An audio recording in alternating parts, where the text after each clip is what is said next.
What should be in your subject line if you want to get recruited to play college soccer? I'm the college soccer guy and I help you play college soccer. Let's get into it. So in your subject line, and I got this approved by hundreds of college coaches, varies based off of the time of year. So we're going to start with the fall season. Now, your subject line often needs to coincide with what we call your ask in your email. When I work with a student, I will be very mindful of the subject line as well as the contents of our email. I'll even, in some cases for dream schools, we'll spend 45 minutes writing one email to that ideal school. And I have a scenario where I had a student come to me as a gap year, was emailing Gonzaga over and over again, never got a response, spoke to me, I resorted their email, and they got a response within the day. That's how valuable that first email can be. So going to your subject line, here are the things you need in it when you write your first email almost every time. You're going to need your GPA, your grad year, your position, and your club level. Those are non-negotiable for that first initial email. Now, the order of those should go based off of the hierarchy of importance. So if you have a 3.2 GPA, don't put it the first part of the email, maybe put it towards the end of the email. Not to say eventually, yes, you're going to have to describe what GPA you have, but you need your subject line to pop. So of course, if you have a 4.0, you're playing MLS Next or ECNL, and you play for Surf, MLS Next, that is a great subject line. Coaches are going to go, okay, he plays for a good club team. I know what level it is. I see his GPA, and I know his grad year. So you need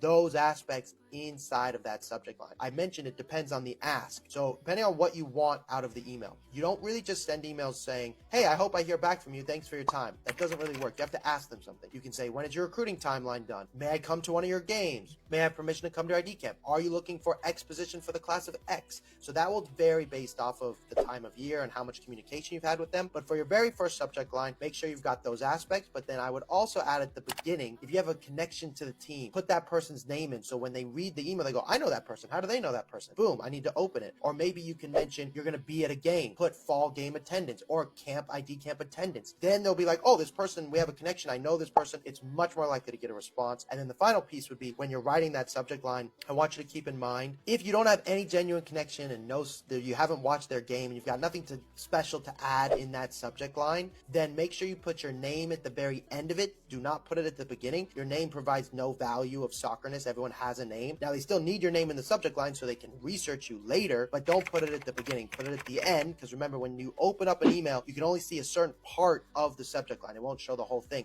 So that part needs to pop. That beginning subject line is customized based off your situation, and it's hard for me to tell you what that is. If you want more help with your emails and you're not getting responses and you think you're the level, give me a ring. Links in the bio. Talk to you soon.